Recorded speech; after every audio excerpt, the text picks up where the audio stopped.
The land was drowning in darkness for 7 years. Israel had been devoured by an enemy so ruthless, so overwhelming that families hid in caves like animals. Every harvest stolen, every hope crushed, every prayer seemingly unanswered. The people cried out to God, but the heavens were silent. Then in the darkest hour, when all seemed lost, God spoke, but not to a king, not to a priest, not to a warrior. He spoke to a terrified man hiding in a wine press, trembling with fear. Mighty warrior, the angel called him. A cruel joke, it seemed. Yet this coward would become the instrument of God's fury against evil. This weakling would lead just 300 men against 135,000 enemies. This nobody would prove that when God chooses you, numbers mean nothing. Weapons mean nothing. Your past means nothing. What happened that night on the battlefield defied human logic. An army destroyed itself in confusion while Israel simply watched God fight for them. This is the story of Gideon, a warning to God's enemies, a promise to his people. The impossible is God's specialty. Are you ready? The book of Judges chapter 6 opens with a dark reality. The Israelites had done evil in the eyes of the Lord, and because of this, God handed them over to Midian for 7 years. 7 long years of suffering, 7 years of terror. The hand of Midian was so heavy upon Israel that the people had to hide. They made shelters for themselves in mountain cliffs, in caves, and in strongholds. Can you imagine living like that? Hiding in holes in the ground, afraid to live in your own home. The reason for their fear was simple and brutal. Whenever the Israelites planted their crops, the Midianites would come. But they didn't come alone. The Amalekites and other eastern peoples joined them, invading the land like a swarm. The Bible says in Judges 6-5 that they came up with their livestock and their tents like swarms of locusts. It was impossible to count them or their camels. They invaded the land to ravage it. Everything the Israelites worked for gone. Every seed they planted, every crop they grew, every animal they raised, the enemy took it all. Midian stripped Israel bare. They left no food for Israel, neither sheep nor cattle nor donkeys. These invaders would camp on the land and destroy the crops all the way to Gaza. They left nothing to sustain Israel. The people were starving, desperate, broken. Judges 6-6 tells us that Midian so impoverished the Israelites that they cried out to the Lord for help. But here's what's interesting. When the Israelites cried out to the Lord because of Midian, God sent them a prophet first. This prophet delivered a message that cut straight to the heart of the problem. The Lord reminded them through this prophet that he was the one who brought them up out of Egypt, out of the land of slavery. He drove out their enemies before them and gave them their land. And he had told them clearly in Judges 6:10, I am the Lord your God. Do not worship the gods of the Amorites in whose land you live. But they had not listened. The people had turned away from God. They had chased after other gods, the false gods of the nations around them. And now they were paying the price. Their suffering wasn't random. It was the direct result of their choices. They had abandoned the God who saved them. And now they were being crushed by their enemies. Into this broken world, God was about to call a hero. But this hero wasn't what anyone would expect. Judges 6:11 introduces us to him. The angel of the Lord came and sat down under the oak in Ophrah, that belonged to Wash the Abzerite. And while the angel sat there, Joash's son, Gideon, was doing something unusual. He was threshing wheat in a wine press to keep it from the Midianites. Now, if you know anything about farming, you know this makes no sense. Threshing wheat was normally done on a hilltop, out in the open, where the wind could blow through and separate the wheat from the chaff. You'd throw it up in the air, and the wind would carry away the useless parts, while the good grain fell back down. It was an outdoor job that required space and wind. But Gideon wasn't on a hilltop. He was hiding in a wine press. A wine press was a pit dug into the ground where people would crush grapes with their feet to make wine. It was low, enclosed, hidden. There was no wind down there. Threshing wheat in a wine press was hard, awkward, and inefficient. But Gideon had no choice. If he threshed his wheat out in the open like normal, the Midianites would see him. They would see the grain, and they would take everything. So there he was down in a hole trying to save whatever little bit of food he could. This wasn't a warrior. This wasn't a leader. This was a scared man doing whatever he could to survive. Gideon was hiding. He was afraid, and he had every reason to be. The enemy had crushed his nation for 7 years. What could one man do against an army like that? But God was watching, and God had a plan. The angel of the Lord didn't wait for Gideon to finish his work. Right there, while Gideon was down in the wine press, hiding and afraid, the angel appeared to him. And the words that came out of the angel's mouth must have sounded completely crazy to Gideon. Judges 6:12 records what the angel said. "The Lord is with you, mighty warrior, mighty warrior." Those words hung in the air. Gideon looked around. He was alone, covered in dust and chaff, hiding in a pit. There was nothing mighty about him. There was nothing warrior-like about what he was doing. If anything, he was the opposite of a warrior. He was a frightened farmer trying not to get noticed. But God wasn't looking at what Gideon was. God was looking at what Gideon would become. The angel called him by his future, not his present. "The Lord is with you, mighty warrior."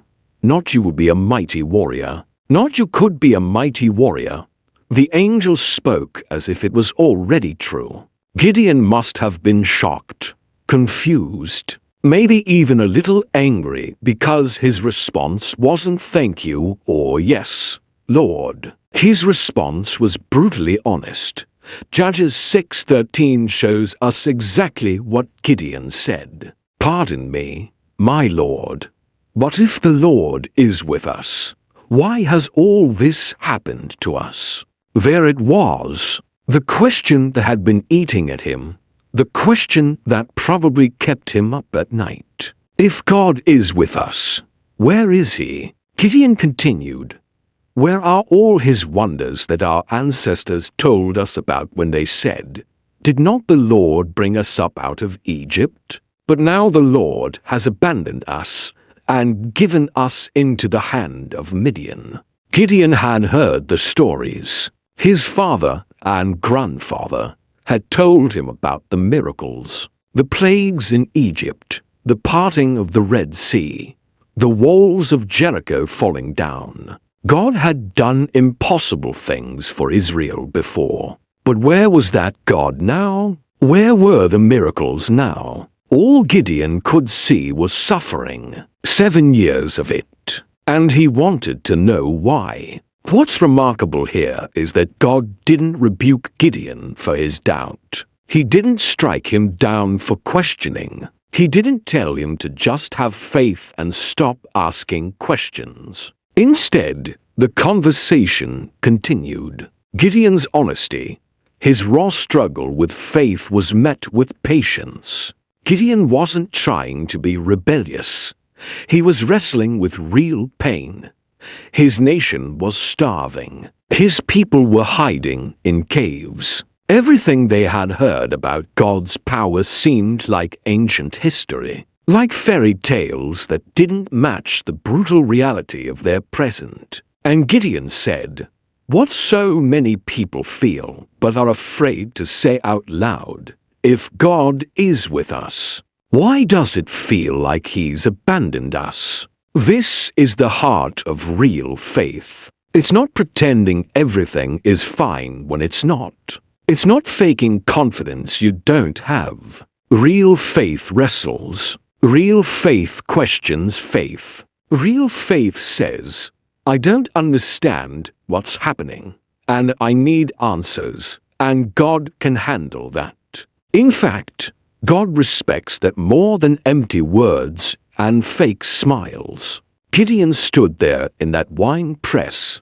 covered in dust, staring at this angel, and he didn't back down. He wanted to know where God had been. He wanted to know why the miracles had stopped. He wanted to know why his people were suffering, if God truly cared about them. These weren't the questions of a rebellious heart. They were the questions of a broken heart that still wanted to believe, but couldn't make sense of the pain. And here's what's beautiful. God was about to show Gideon that he hadn't abandoned Israel at all. He was about to turn this doubting, frightened farmer into the answer to his own question.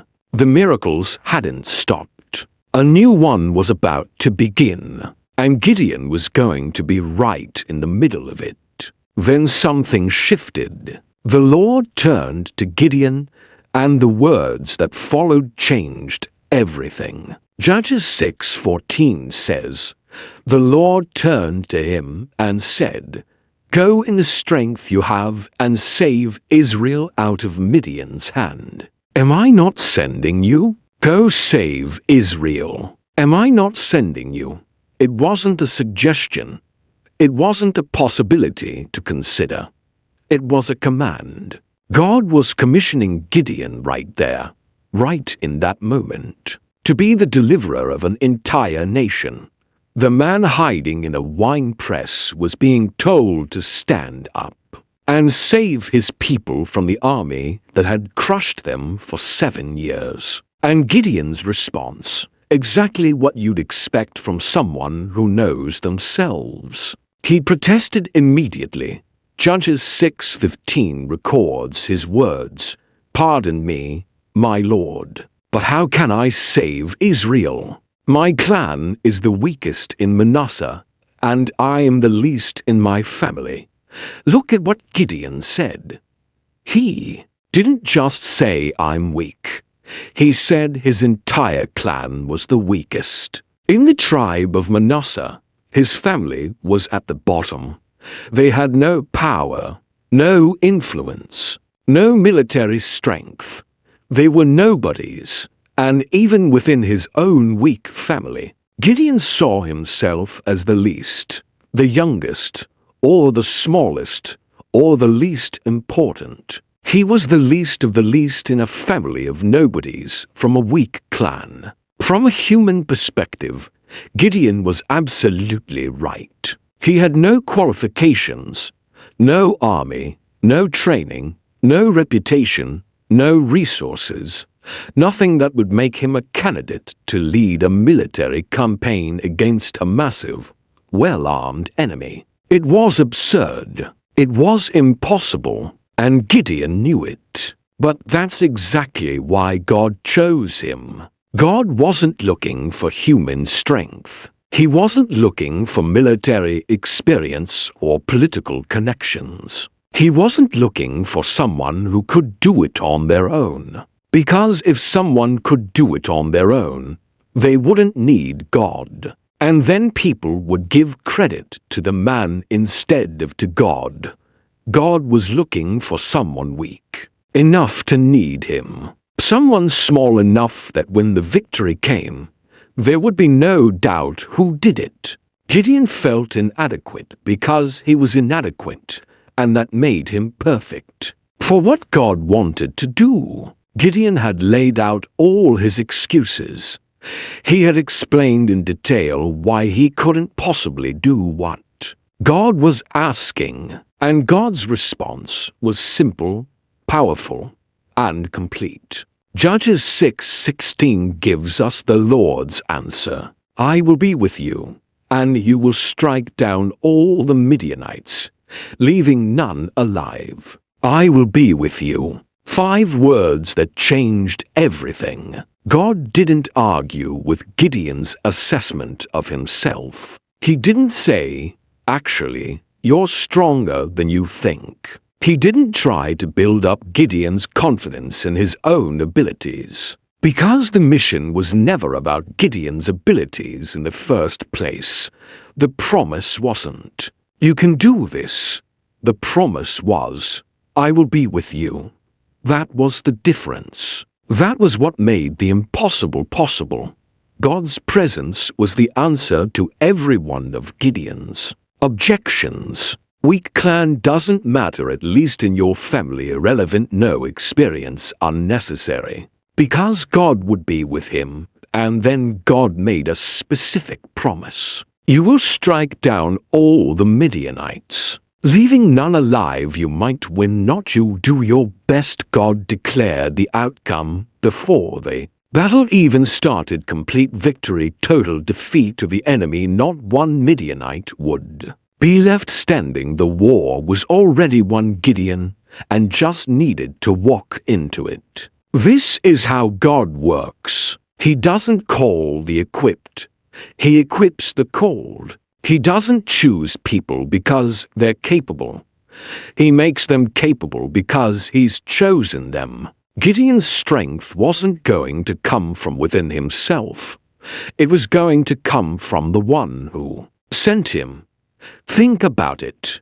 God could have chosen a trained soldier. He could have picked the strongest man in Israel, someone with battlefield experience and tactical knowledge. But he didn't. He chose a farmer hiding in a hole because when that farmer defeated an entire army, everyone would know exactly who did it. The glory would go where it belonged, to God alone. Even after hearing God's promise, Gideon still struggled. He wanted to believe. He wanted to trust. But the gap between what God was saying and what Gideon felt capable of was enormous. So, he made a request. Judges 6:17-18 shows us what happened next. Gideon said to him, If now I have found favor in your eyes, give me a sign that it is really you talking to me.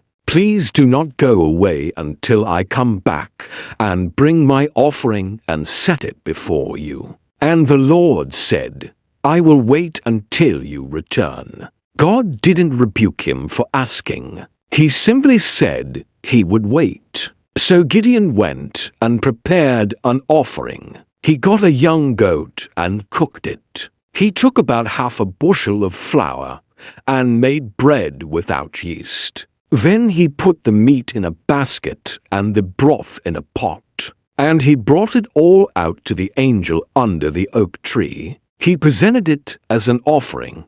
The angel of God gave him specific instructions in Judges 6:20. Take the meat and the unleavened bread and place them on this rock and pour out the broth. And Gideon did exactly what he was told. He placed the meat and bread on the rock and poured the broth over it all. Then came the sign. Judges 6:21 describes what happened. The angel of the Lord touched the meat and the unleavened bread with the tip of the staff that was in his hand. Fire flared from the rock, consuming the meat and the bread. And the angel of the Lord disappeared. Fire out of solid rock. The flames consumed the entire offering instantly, and then the angel vanished. There was no question now. This wasn't a dream. This wasn't his imagination. Gideon had just encountered the living God, and the proof was undeniable. But instead of feeling encouraged, Gideon felt terror. Judges 6:22 tells us his reaction. When Gideon realized that it was the angel of the Lord, he exclaimed, "Alas, sovereign Lord, I have seen the angel of the Lord face to face." He thought he was going to die. In that culture, there was a belief that no one could see God and live. And Gideon had just been speaking face to face with the angel of the Lord. But the Lord spoke to him in Judges 6:23 and said, "Peace, do not be afraid. You are not going to die." Gideon was safe. God had shown him a sign, confirmed his presence, and now assured him that he would live. So Gideon built an altar to the Lord there, and called it "The Lord is Peace." That altar stood in Ophrah as a reminder of the day God called a frightened farmer to save a nation. The same night God gave Gideon his first assignment, and it wasn't to fight the Midianites. It was to deal with the sin in his own backyard. Judges 6:25-26 records God's command. "Take the second bull from your father's herd, the one 7 years old. Tear down your father's altar to Baal and cut down the Asherah pole beside it. Then build a proper kind of altar to the Lord your God on the top of this height. Using the wood of the Asherah pole that you cut down, offer the second bull as a burnt offering." This was personal. This was dangerous. Gideon's own father had an altar to Baal, a false god. Right there in their family property was a pole dedicated to Asherah, a pagan goddess. And God was telling Gideon to destroy them both. In that culture, this was a massive deal. People worshipped Baal, believing he controlled the rain and the crops. Tearing down his altar was seen as bringing a curse on the whole town. But before God would deliver Israel from their physical enemies, he needed to deal with their spiritual enemy, idolatry. The reason Israel was suffering under Midian in the first place was because they had turned to false gods. Gideon couldn't lead people to freedom while his own family was still enslaved to idols. So Gideon obeyed. But Judges 6:27 reveals something about how he did it. So Gideon took 10 of his servants and did as the Lord told him. But because he was afraid of his family and the town's people, he did it at night rather than in the daytime. He obeyed, but he was scared.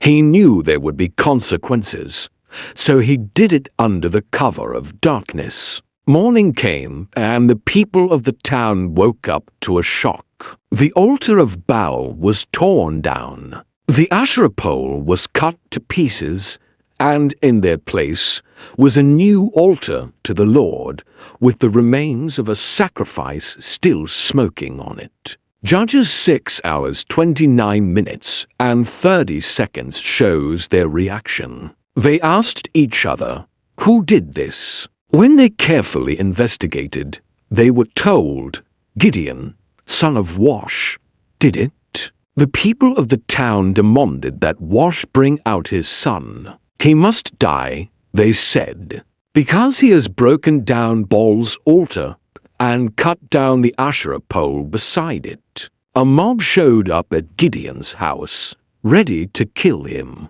His own neighbors wanted him dead for what he had done.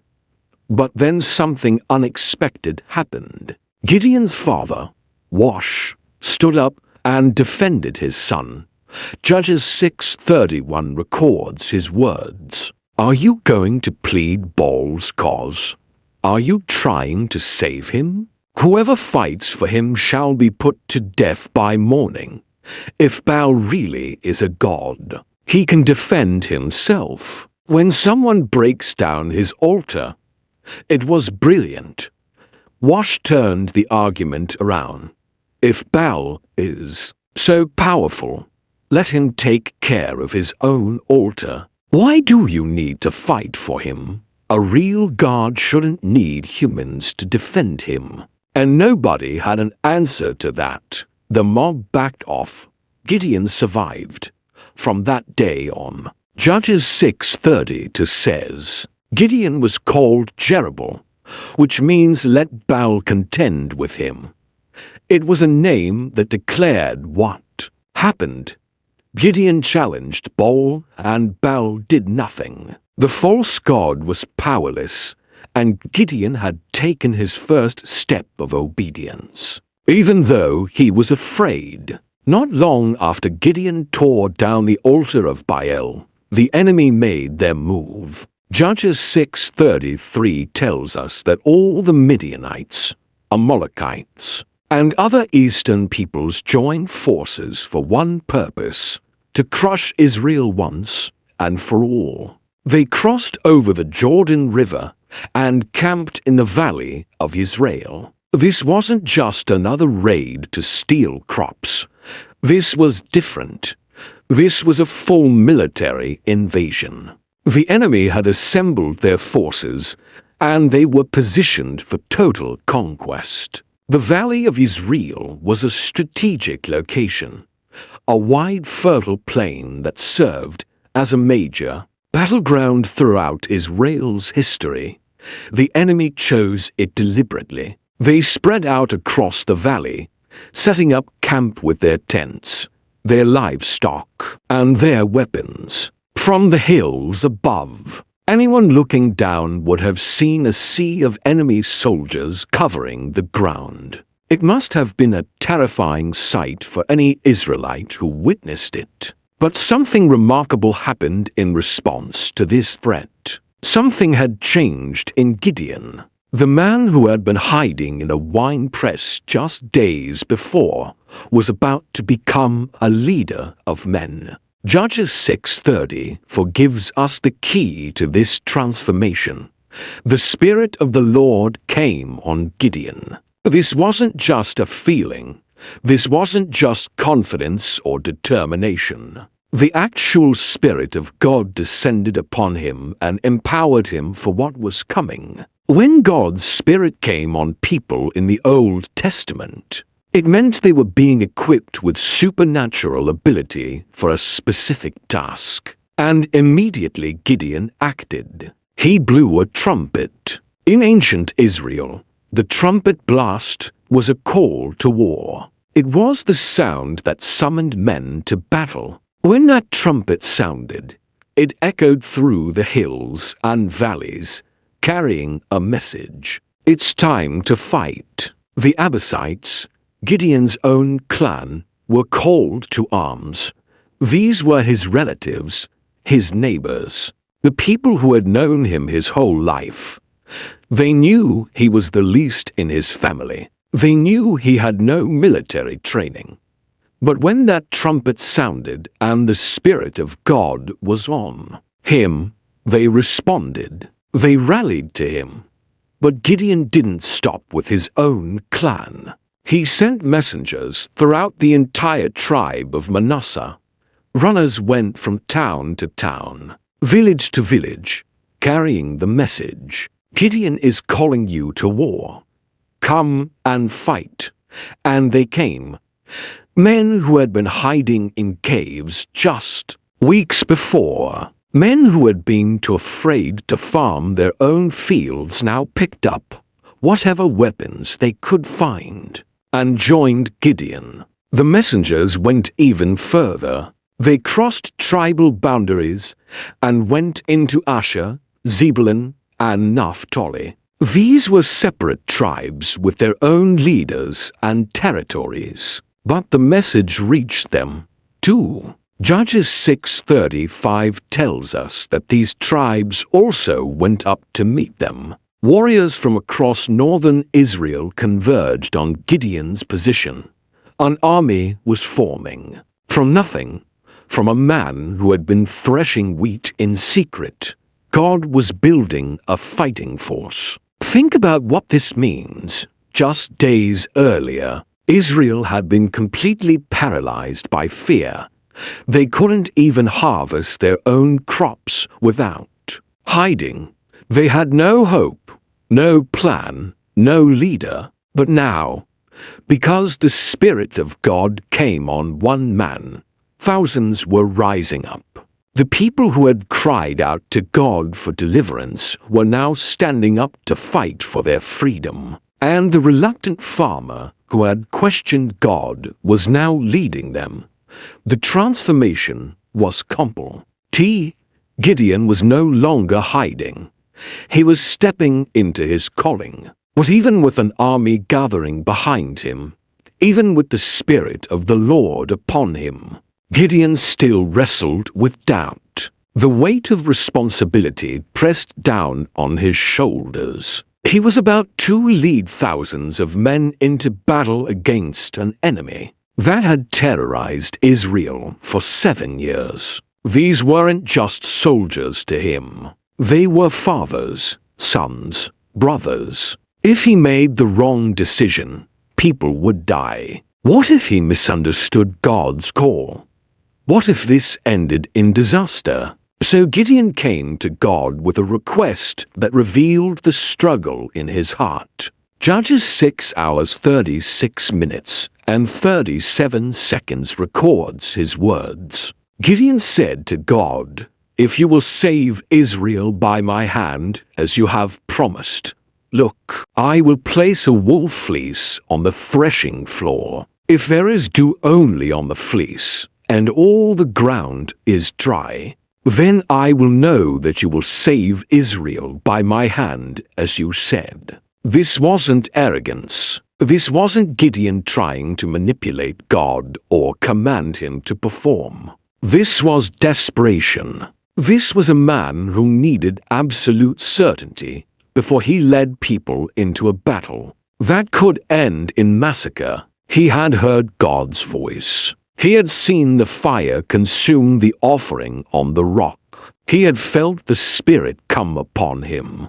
But fear has a way of making you question everything. And Gideon needed one more confirmation. So he took a fleece of wool, probably a sheep's skin with the wool still on it, and laid it out on the threshing floor that evening. The request was specific and impossible by natural means. Dew falls on everything equally. It settles on the ground, on plants, on anything exposed to the night air. But Gideon asked for the opposite. Let the dew fall only on this fleece, and let everything around it stay completely dry. Night passed. The air grew cool. Dew began to form as moisture condensed in the dropping temperature. And morning came. Judges 6:38 tells us that Gideon rose early the next day. He went to check the fleece, his heart probably pounding in his chest. Would God answer? Would there be a sign? He reached down and touched the fleece. It was soaked, heavy with water. He picked it up and squeezed it. And Judges 6:38 says, he wrung out the dew, a bowl full of water, not just damp, not just moist, so wet that when he squeezed it, enough water poured out to fill a bowl. This was no light morning dew. This was saturation and the ground around it.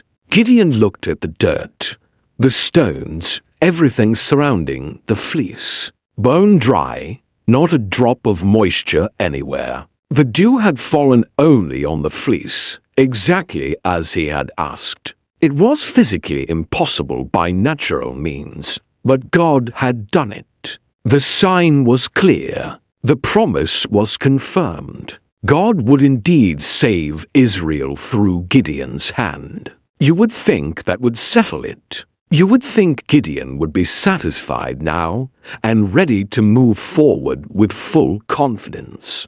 But fear has deep roots, and doubt can whisper even after miracles. Gideon had his sign, but the battle still loomed ahead. And one more question nagged at his mind. What if the fleece just happened to collect dew naturally? What if this was a coincidence? Gideon knew he was pushing it. He knew that asking for another sign might provoke God's anger. After all, God had already given him multiple confirmations. The angel had appeared. Fire had consumed the offering. The Spirit had come upon him, and now the fleece test had worked exactly as requested. How many signs does one person need? But Gideon couldn't shake the fear. The responsibility was too great. The stakes were too high. So he came back to God, and you can hear the nervousness in his voice. Judges 6:39 records his words. Then Gideon said to God, "Do not be angry with me.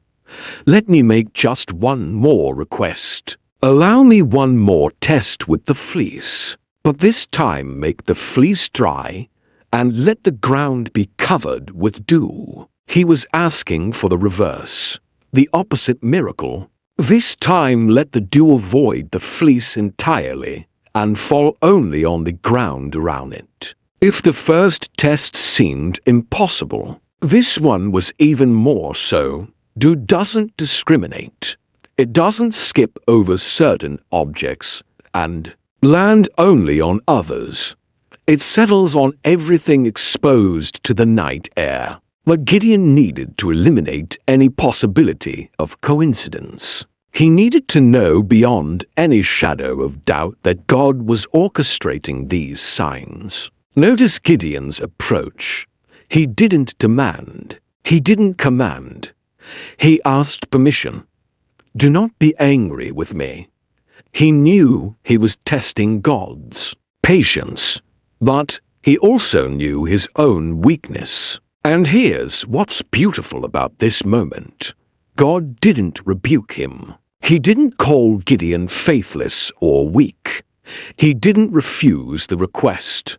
Instead, he graciously gave Gideon what he needed. That night, Gideon placed the fleece out again. He went to sleep, probably restless, wondering if God would answer this second test. The air cooled, dew began to form, and morning came again. Judges 6:40 tells us the result. That night God did so. Only the fleece was dry. All the ground was covered with dew. Gideon went out and checked. The grass around the fleece was wet. The dirt was damp. Everything surrounding that fleece glistened with moisture. He could see the dew on the ground in every direction. But when he touched the fleece itself, completely dry, not even slightly damp, the wool had repelled the dew entirely, or more accurately, God had prevented the dew from touching it. The miracle was undeniable. Two opposite signs, two impossible results. God had bent the natural order twice to confirm his promise to a doubting man. And now Gideon had no more room for excuses, no more reasons to question, no more tests to request. God had proven himself with patience and grace. The promise was absolutely certain. God would save Israel through Gideon's hand. Gideon's faith was still imperfect. It was still shaky, but God had met him exactly where he was. He didn't demand perfect faith before he would work.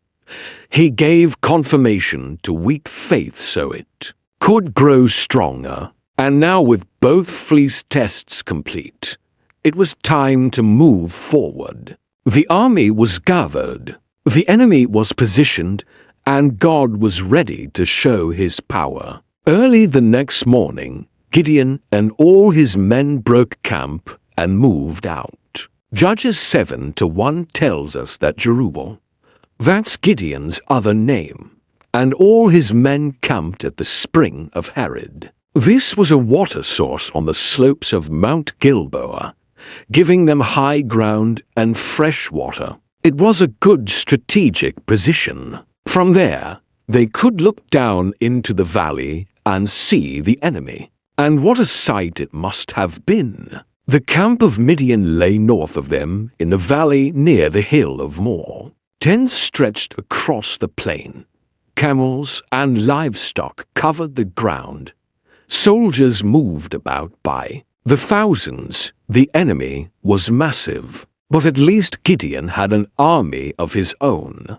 Now Judges 7.1 doesn't tell us the number yet, but we learn it in the next verse. 32,000 men had answered Gideon's call and gathered to fight. 32,000 soldiers. That's a real army. Not as large as the enemy forces, certainly, but substantial. Enough to mount a serious attack. Enough to have a fighting chance. Gideon must have looked at his troops and felt a measure of confidence. They were outnumbered, yes, but they weren't helpless. With 32,000 men and God's promise, maybe they could actually pull this off. And then God spoke, and the words that came from the Lord must have felt like the ground dropping out from under Gideon's feet. Judges 7.2 records what the Lord said. You have too many men. I cannot deliver Midian into their hands, or Israel would boast against me. My own strength has saved me. Too many men. Gideon had to process those words. Too many. They were already outnumbered. The enemy had more soldiers than could be counted. And God was saying Gideon's army was too large. It made no sense from a military perspective. Every commander wants more troops, not fewer. But God's perspective was completely different. God explained his reasoning right there in the same verse. If Israel won this battle with 32,000 men, they would take credit for the victory. They would tell the story for generations. We gathered our forces, we fought bravely, and we won. They would attribute the victory to their own strength, their own courage, their own strategy. And God wasn't going to allow that. This battle had a purpose beyond just defeating Midian. It was meant to demonstrate clearly and undeniably that God alone saves his people. The victory needed to be so impossible by human standards that there could be no other explanation, except divine intervention. When it was over, no one could say, "We did it." They would have to say, God did it. The glory had to go to the right place. And for that to happen, the army needed to be dramatically, shockingly smaller. This was about to become a lesson in faith that Israel would never forget. God was about to prove that he doesn't need large armies or superior weapons or tactical advantages. He can work with nothing. He can take the weakest, smallest force and accomplish the impossible. Because the battle has never been about human strength. It's always been about God's power working through willing vessels. God gave Gideon the first instruction for reducing his army, and it was surprisingly merciful. Judges 7:3 records what the Lord said. Now announce to the army, anyone who trembles with fear may turn back and leave Mount Gilead. This was an open invitation, no judgment, no shame. If you're afraid, you can go home. And let's be honest, who wouldn't be afraid? They were facing an army described as thick as locusts. These were the same Midianites who had terrorized Israel for 7 years, who had stolen their food, destroyed their livelihood, and forced them to hide in caves. Anyone with sense would be afraid of them. But God gave them permission to leave.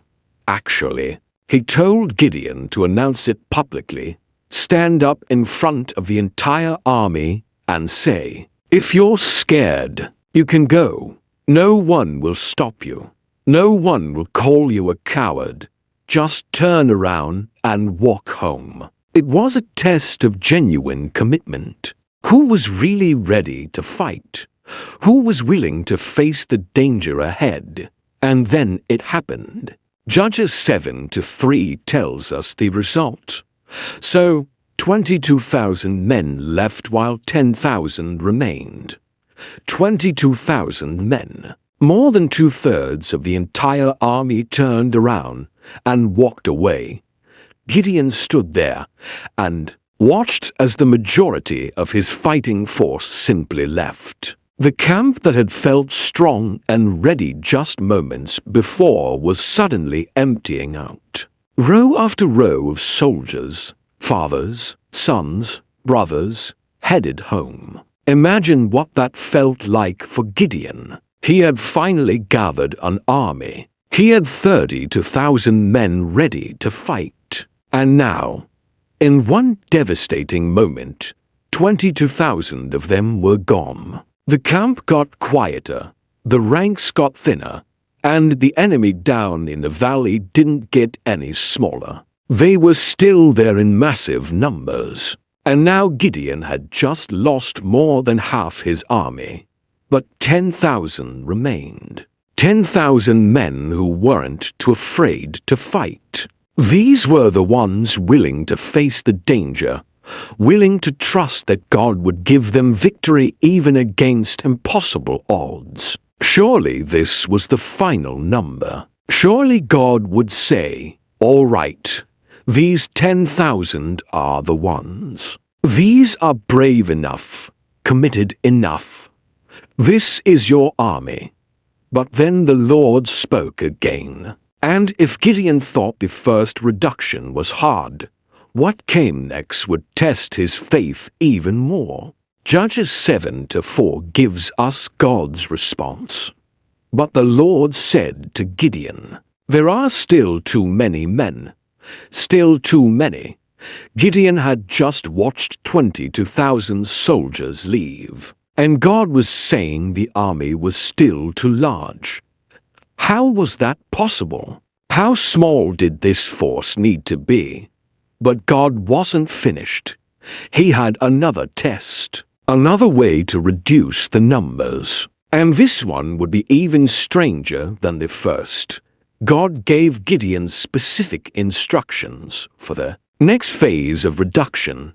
Judges 7-4-5 explains what would happen. The Lord said to Gideon, "Take them down to the water, and I will thin them out for you there. If I say this one shall go with you, he shall go. But if I say this one shall not go with you, he shall not go." So Gideon brought the 10,000 men down to the water. They had been camped at the spring of Harod, so water was readily available. The men were probably thirsty after standing in formation. After watching 22,000 of their comrades leave, they needed to drink. And God was going to use this simple act, drinking water, as the basis for his selection. Then God told Gideon what to look for. Judges 7.5 gives the criteria. Separate those who lap the water with their tongues as a dog laps from those who kneel down to drink. That was it. That was the test. Watch how they drink water. Some would kneel down and put their faces to the water. Others would bring the water up to their mouths with their hands and lap it quickly.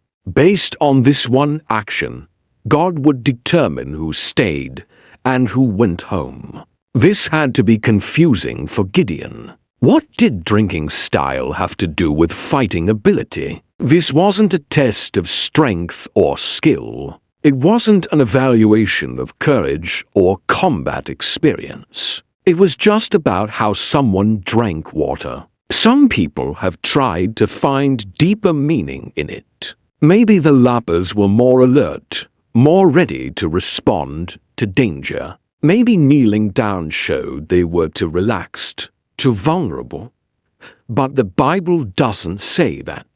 It doesn't give us God's reasoning. And maybe that's the point. Maybe God deliberately chose a criterion that seemed random and meaningless to human eyes. Because this whole operation was about demonstrating that God doesn't need human qualifications or logical selection processes. He was going to win this battle with whoever he chose, however he chose them. The victory wasn't going to depend on having the right soldiers. It was going to depend entirely on God's power. So the men drank. Some got down on their knees and lowered their faces to the water, drinking deeply. The others stayed standing or crouched, bringing the water up to their mouths with their hands and lapping it quickly. Gideon watched, probably wondering how many would end up in each group. The test seemed arbitrary, almost silly, but God was sorting them according to his purposes. And soon Gideon would see just how radical this reduction was going to be. When the drinking test was complete, the numbers were counted, and what Gideon learned must have made his heart sink. Judges 7.6 gives us the results. The number of those who lapped, putting their hand to their mouth, was 300 men. But all the rest got down on their knees to drink. 300. Out of 10,000 men, only 300 had lapped the water the way God specified. That means 9,700 men had knelt down to drink. The vast majority of the remaining army was about to be dismissed. Gideon was about to lose almost all of his soldiers, and then God confirmed it. Judges 7.7 records the Lord's command with the 300 men that lapped. I will save you and give the Midianites into your hands. Let all the other men go, each to his own place. Let them go. Send them home. The army that had started at 32,000 was now down to 300. Not 3,000. Not even 300 and some. Exactly 300 men. That was the final number. That was the force that would face an enemy army so large they couldn't be counted. Judges 7.8 tells us what happened next. So Gideon sent the rest of the Israelites to their tents, but kept the 300 who took over the provisions and trumpets of the others. The 9th, 700 men who had knelt to drink packed up and left. Gideon watched another massive group of soldiers walk away. The camp that had once held 32,000 men now held only 300. Think about what this looked like. Where there had been hundreds of tents, now there were just a handful. Where there had been thousands of voices, now just a few hundred. The provisions and weapons that had been distributed among 32 were now consolidated among 300. Each of the remaining men probably ended up carrying extra supplies, extra trumpets, extra gear from the soldiers who had left. And down below in the valley, the enemy hadn't changed. They were still there in overwhelming numbers. Judges 7:12 describes them. The Midianites, the Amalekites, and all the other eastern peoples had settled in the valley, thick as locusts. Their camels could no more be counted than the sand on the seashore. Thick as locusts, camels like sand on the seashore. These descriptions emphasize the impossibility of the situation. You couldn't even count how many enemies there were. And Gideon had 300 men. 300 against tens of thousands. Maybe over 100,000. There was no military strategy that could overcome those odds. No tactical advantage that could make up for that disparity in numbers. But that was exactly what God wanted. Now there could be no question if Israel won this battle. It would be because God did it, not because they had a strong army, not because they had superior weapons or brilliant strategy. God alone would get the credit, and that's exactly what he intended from the beginning. Now the camp of Midian lay below Gideon in the valley. Night was falling. 300 men sat around their fires, probably wondering how this was going to work.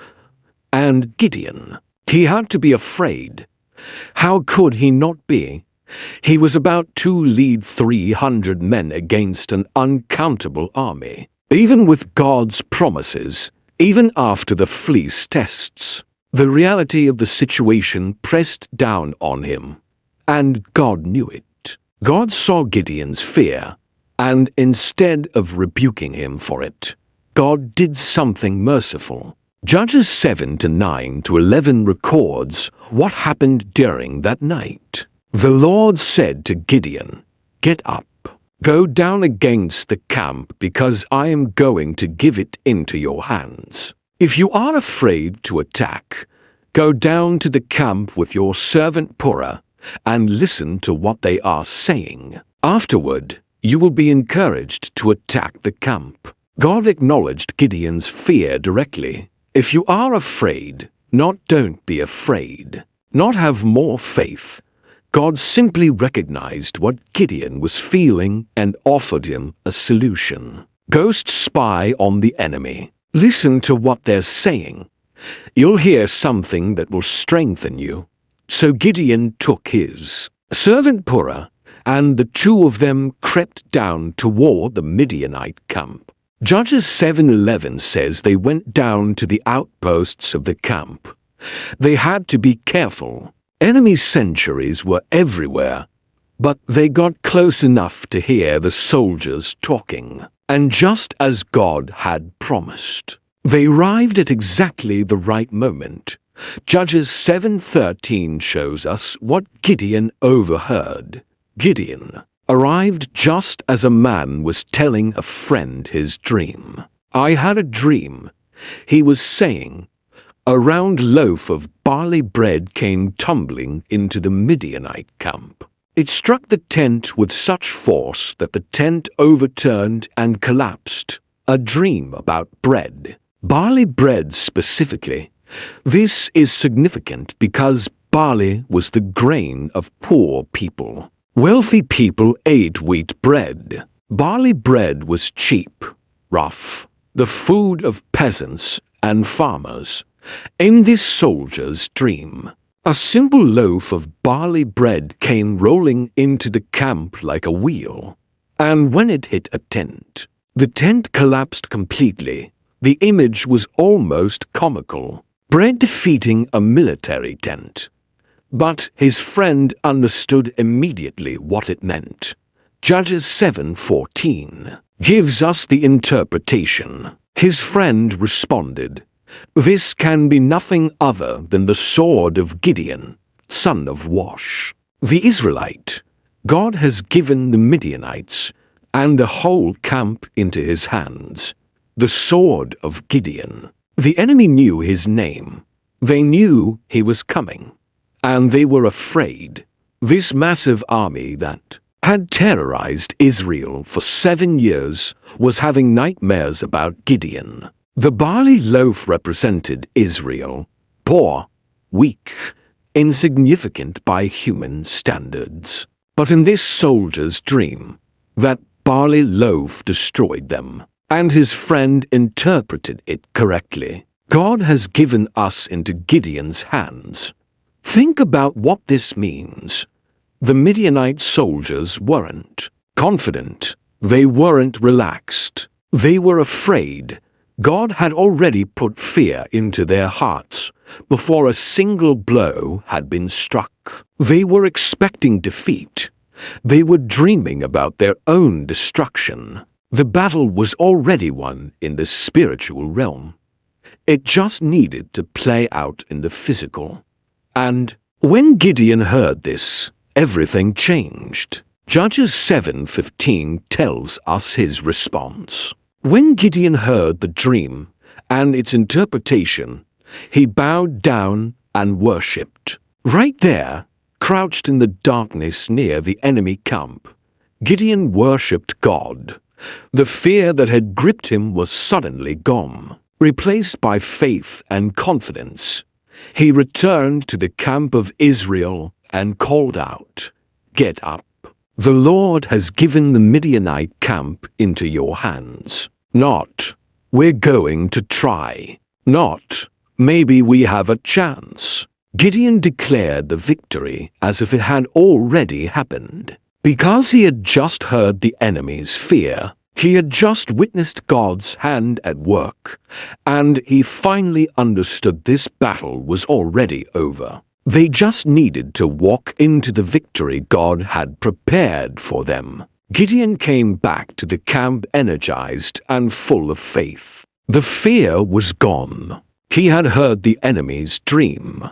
He had heard their terror, and he knew God had already given them the victory. Now it was time to act. Judges 7:15 tells us that he returned to the camp of Israel and called out, "Get up.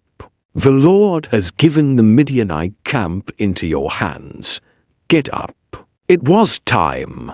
The 300 men stirred from their positions. They gathered around Gideon, ready to hear the plan. How were they going to attack? What was the strategy they were about to find out? And what Gideon told them was unlike any military operation they had ever heard of. Judges 7:16 describes what happened next, dividing the 300 men into 3 companies. He placed trumpets and empty jars in the hands of all of them with torches inside the jars. Every man got the same equipment, a trumpet, the kind used to signal troops and announce important events, an empty clay jar and a torch that would be hidden inside the jar until the right moment. Notice what they didn't get. No swords, no spears, no shields, no armor. Their weapons of war were completely absent from this plan. Instead, they had instruments for making noise and creating light. This wasn't a conventional military strategy. This wasn't about overpowering the enemy with superior force or outmaneuvering them with clever tactics. This was something entirely different. Gideon gave them their instructions. Judges 7:17 records what he said. "Watch me," he told them. "Follow my lead. When I get to the edge of the camp, do exactly as I do when I and all who are with me blow our trumpets. Then from all around the camp, blow yours and shout." For the Lord and for Gideon, the plan was simple but strange. They would surround the enemy, camp in 3 groups. When Gideon gave the signal by blowing his trumpet, everyone else would blow their trumpets at the same time. Then they would smash the jars, revealing the torches, and shout. That was it. No charging in with weapons. No hand-to-hand combat, just noise, light, and shouting. Think about how this must have sounded to the soldiers. They were outnumbered by thousands, maybe tens of thousands. The enemy was a massive, well-armed fighting force, and their battle plan was to blow trumpets and break jars. It made no sense from a human perspective, but that was exactly the point. This battle wasn't going to be won by human wisdom or strength. God was going to do something that defied all military logic. And the 300 men needed to trust him completely. So they prepared. Each man checked his trumpet, his jar, his torch. They divided into 3 companies of 100 men each. And as darkness deepened over the valley, They moved into position. The Midianite camp lay below them, vast and seemingly invincible. But God had already put fear in the hearts of those soldiers. The victory was already assured. Now Gideon and his men just needed to walk into it. Timing was critical. Gideon waited for the right moment. Judges 7:19 tells us exactly when they struck. Gideon and the 100 men with him reached the edge of the camp at the beginning of the middle watch. Just after they had changed the guard, the night was divided into 3 watches. Periods when different groups of soldiers would stand guard while others slept. The middle watch was the second shift. Roughly between 1000 p.m. and 2 a.m. Gideon chose the moment right after the guards had changed. The new guards would be fresh, but not yet fully alert. The soldiers who had been on duty would be heading to their tents to sleep. It was a moment of transition, a moment of vulnerability. Gideon and his 100 men crept to the edge of the camp. In the darkness, the other 2 companies were in position on the other sides, waiting for the signal. The camp was quiet except for the normal sounds of soldiers at rest, murmured conversations, the movement of animals, the crackling of fires dying down. The Midianites had no idea what was about to happen. Then Gideon gave the signal. Judges 7:19-20 describes the moment. They blew their trumpets and broke the jars that were in their hands. The 3 companies blew the trumpets and smashed the jars. Grasping the torches in their left hands and holding in their right hands the trumpets, they were to blow. They shouted, "A sword for the Lord and for Gideon." The sound was explosive. 100 trumpets blaring from Gideon's position. Then another 100 from the 2nd company. Then another 100 from the 3rd. 300 trumpets, sounding all at once from 3 different directions surrounding the camp. The blast echoed through the valley, shattering the silence of the night. And then the crash of breaking pottery. 300 clay jars smashed simultaneously. The sound of shattering ceramic mixed with the trumpet blasts, creating a cacophony of noise that seemed to come from everywhere at once. Suddenly, torches flared to life all around the camp. 300 flames appeared in the darkness, spread out in a wide circle, to the Midianites waking up in confusion. It must have looked like they were surrounded by a massive army.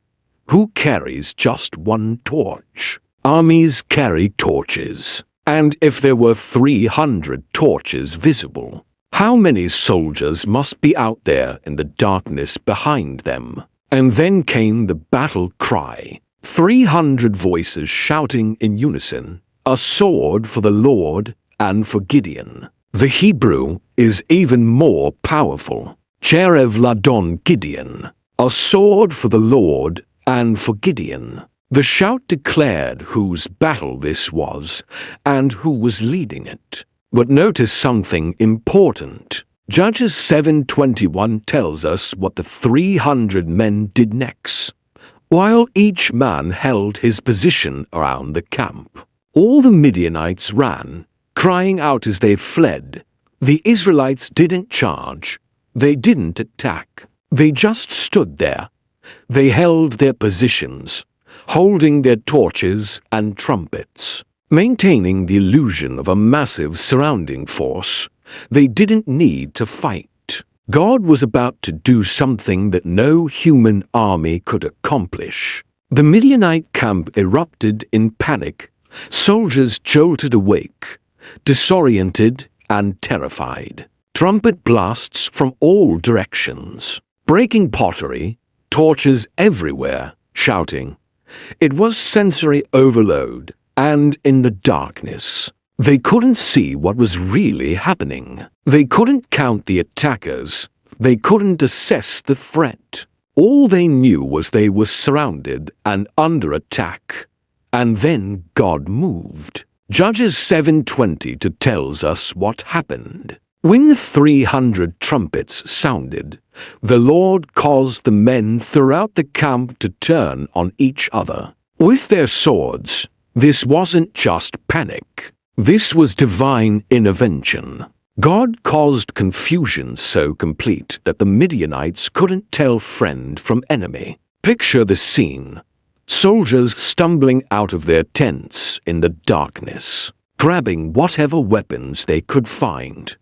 Someone runs past them in the shadows. Friend or foe? They can't tell. Trumpets are blaring.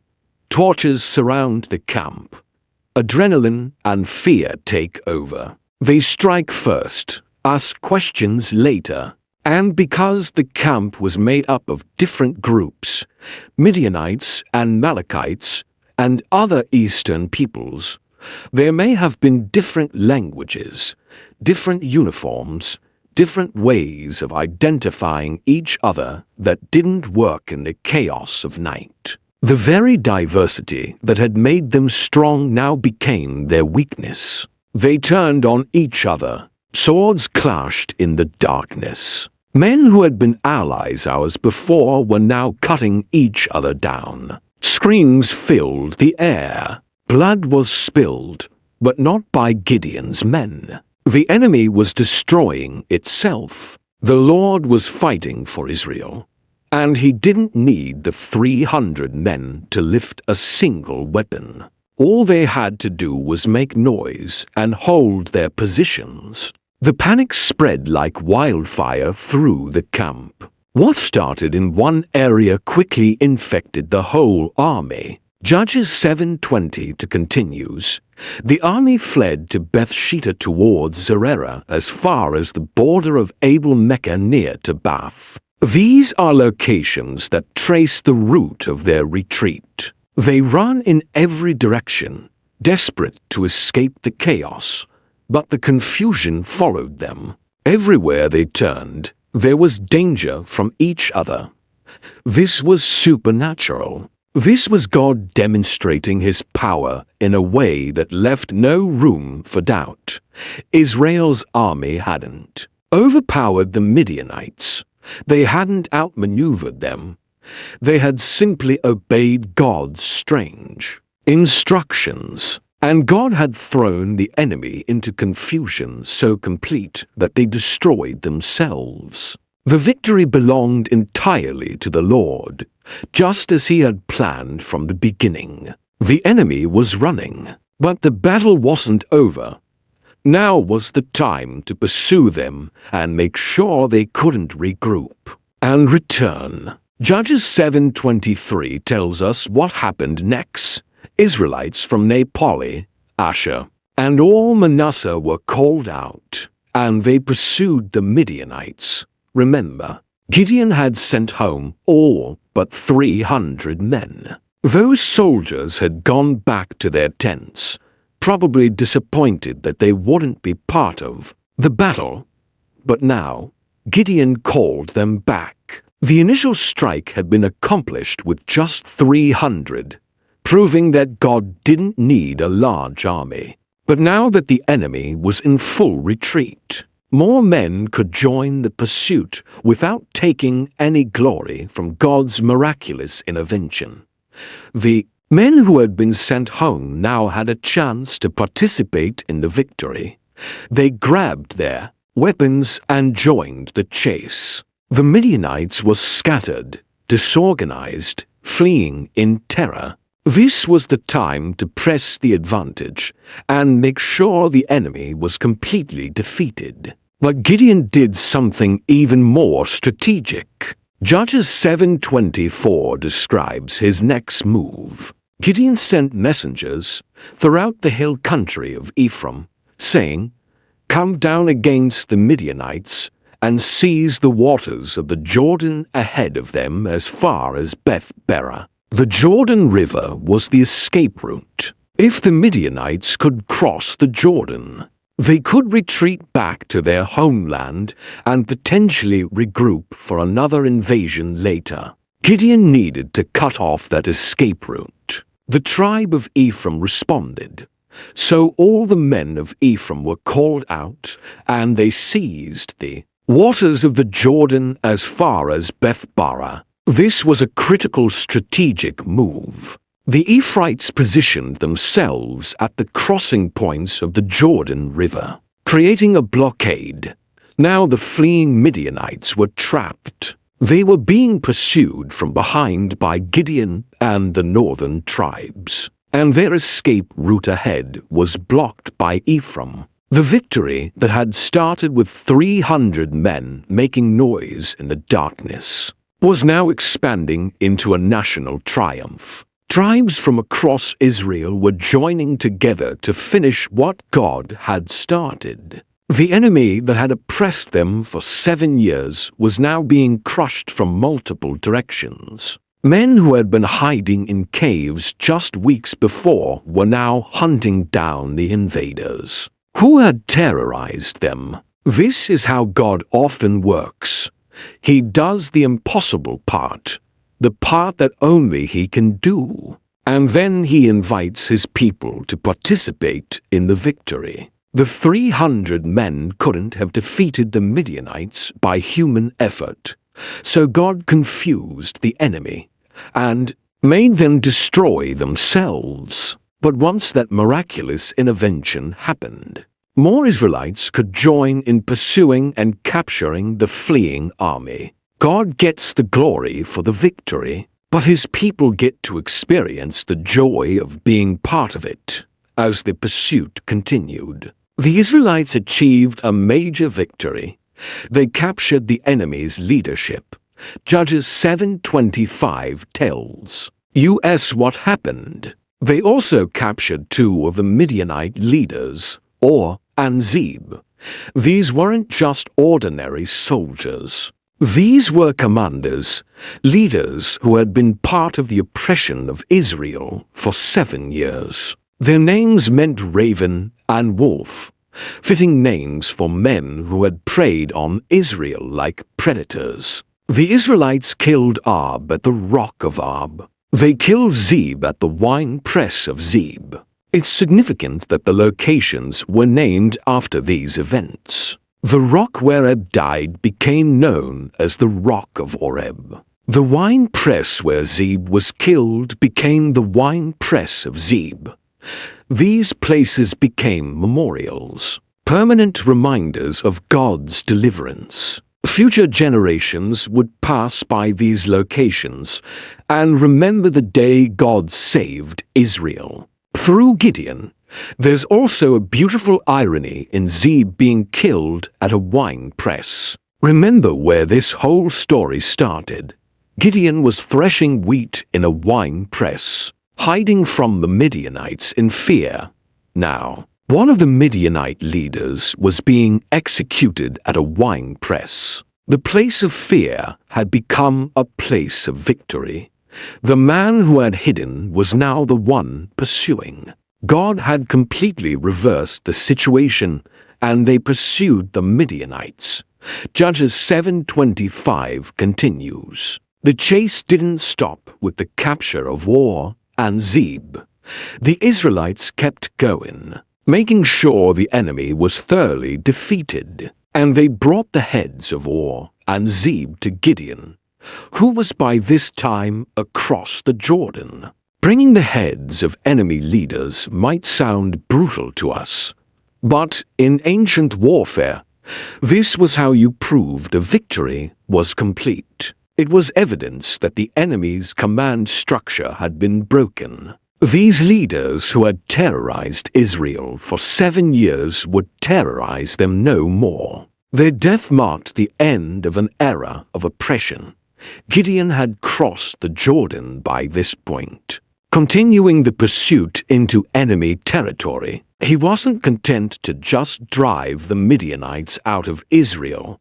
He was making sure they were completely defeated, that they couldn't simply regroup and come back. The job wasn't finished until the threat was eliminated entirely.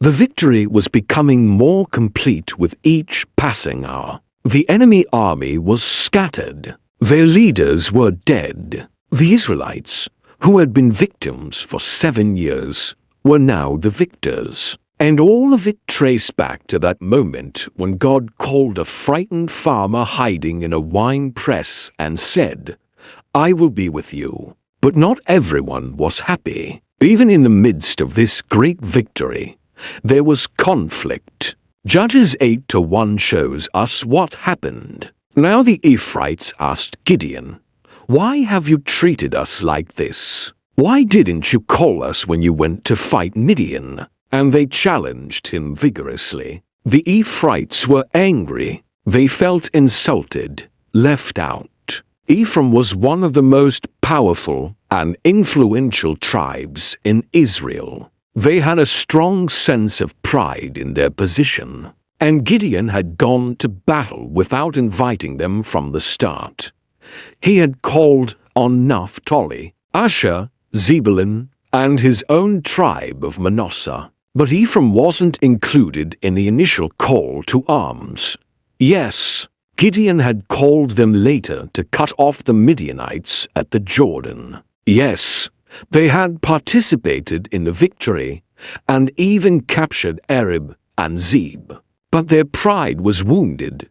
They wanted to have been there from the beginning. They wanted to be treated as the important tribe they believed themselves to be. This could have turned into a major problem.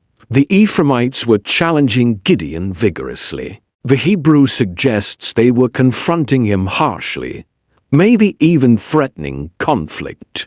This was a dangerous moment. Israel had just won a great victory, but now they were on the verge of internal fighting. Unity could shatter right when it was most needed. But Gideon responded with remarkable wisdom. Judges 8:23 records his answer. "But," he answered them, "what have I accomplished compared to you? Aren't the gleanings of Ephraim's grapes better than the full grape harvest of Abzah? God gave Orb and Zeb, the Midianite leaders, into your hands. What was I able to do compared to you?" This was brilliant. Gideon deflected their anger with humility and praise. He used a farming metaphor they would understand. Hazor was his own clan, and he compared his clan's full harvest to Ephraim's gleanings, the leftover grapes picked after the main harvest. He was saying, "Even your leftovers are better than our best." Then he pointed out what really mattered. Ephraim had captured and killed Or and Zeb, the Midianite leaders. That was a huge accomplishment. Gideon gave them credit for the most significant captures of the entire battle. He made them feel valued and honored even though they had come in later, and it worked. Judges 8:3 tells us the result. At this their resentment against him subsided. The gentle answer turned away their wrath. The crisis was averted.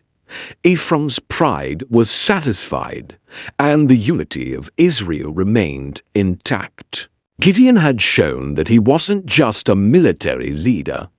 He was wise in dealing with people, skilled in navigating conflict without creating more problems.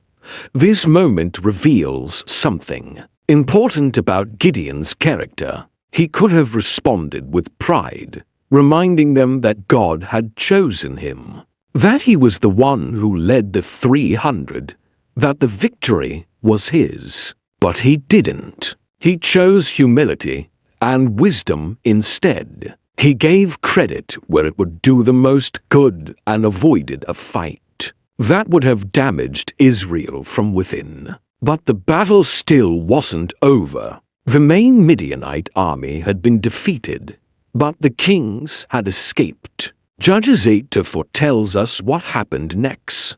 Gideon and his 300 men, exhausted, yet keeping up the pursuit, came to the Jordan and crossed it. These men had been awake all night. They had blown trumpets, held torches, pursued a fleeing enemy, and now they were crossing the Jordan River to continue the chase. They were exhausted, but they didn't stop. The mission wasn't complete. Gideon knew that as long as the Midianite kings were alive and free, the threat wasn't truly eliminated.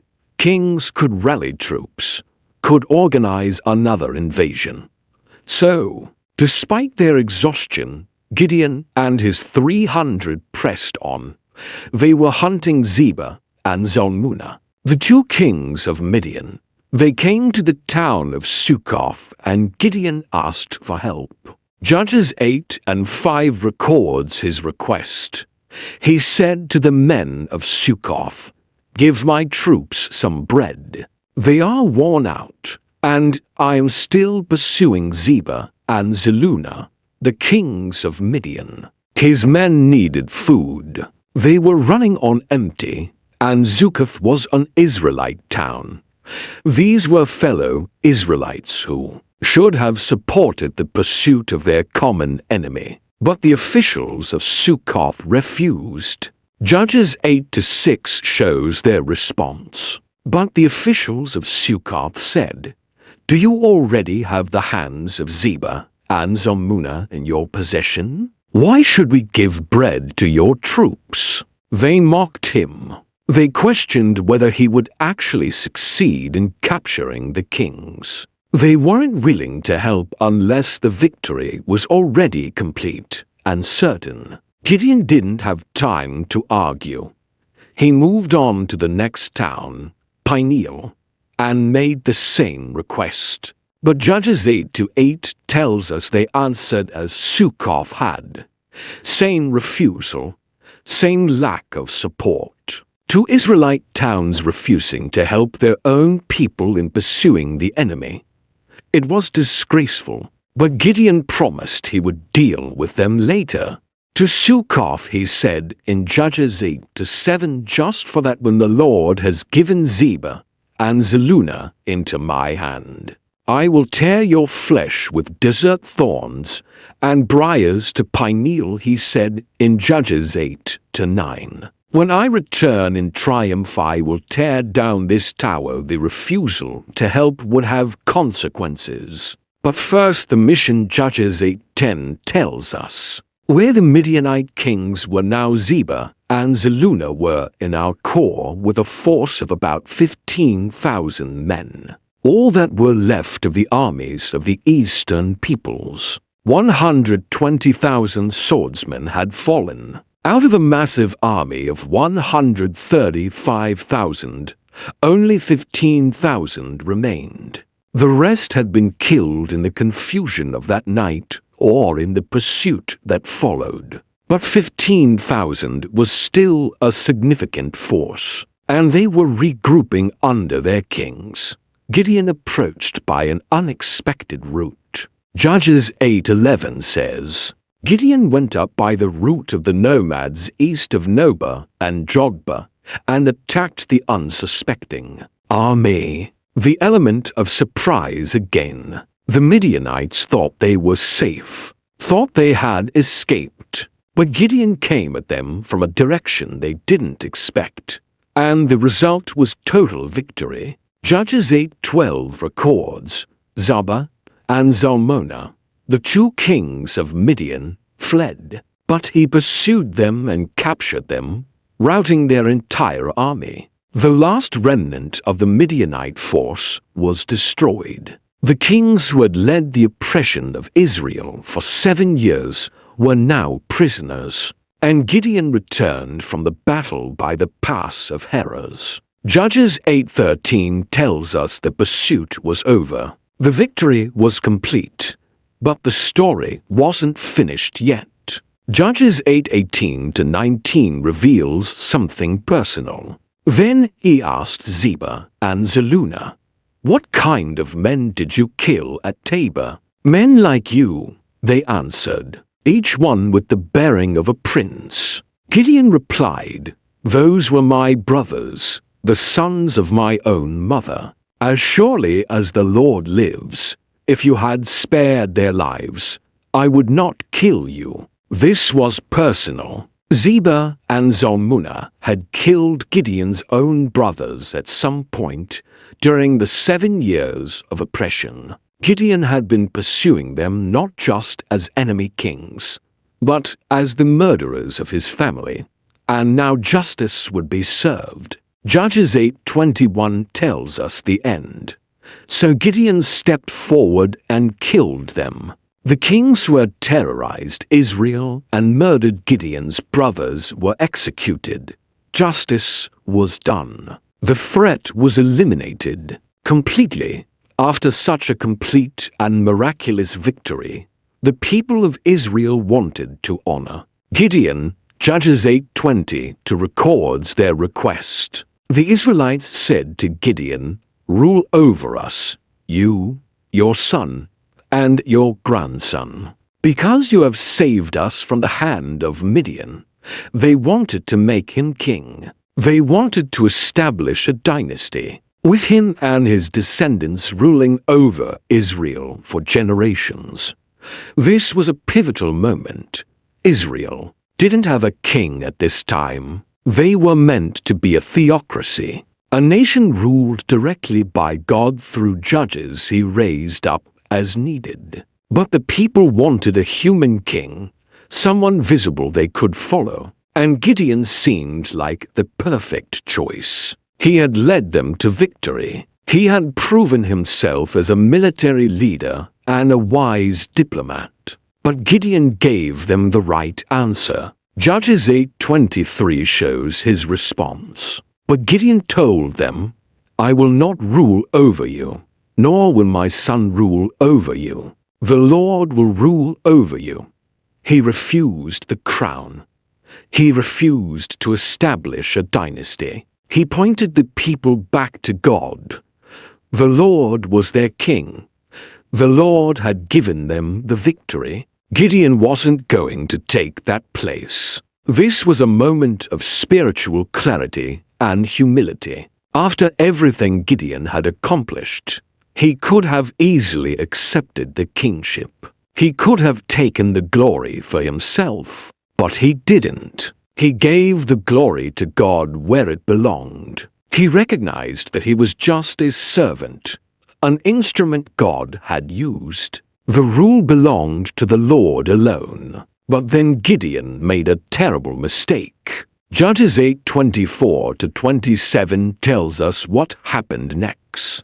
And he said, "I do have one request, that each of you give me an earring from your share of the plunder." It was the custom of the Israelites to wear gold earrings. They answered, "We'll be glad to give them." So they spread out a garment, and each of them threw a ring from his plunder onto it. The weight of the gold rings he asked for came to 1,700 shekels, not counting the ornaments, the pendants, and the purple garments worn by the kings of Midian, or the chains that were on their camels' necks. 1,700 shekels of gold was about 43 pounds, a massive amount of wealth. And what did Gideon do with it? Judges 8:27 continues, "Gideon made the gold into an ephod, which he placed in Ophrah, his town. All Israel prostituted themselves by worshipping it there, and it became a snare to Gideon and his family.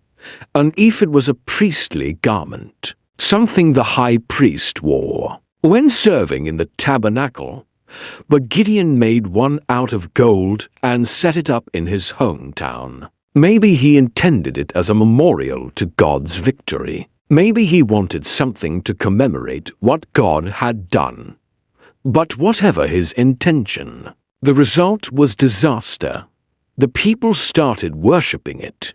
They treated it like an idol. Instead of going to the tabernacle where God had told them to worship, they went to Ophrah to see Gideon's golden ephod. It became a substitute for true worship, a snare that pulled people away from God.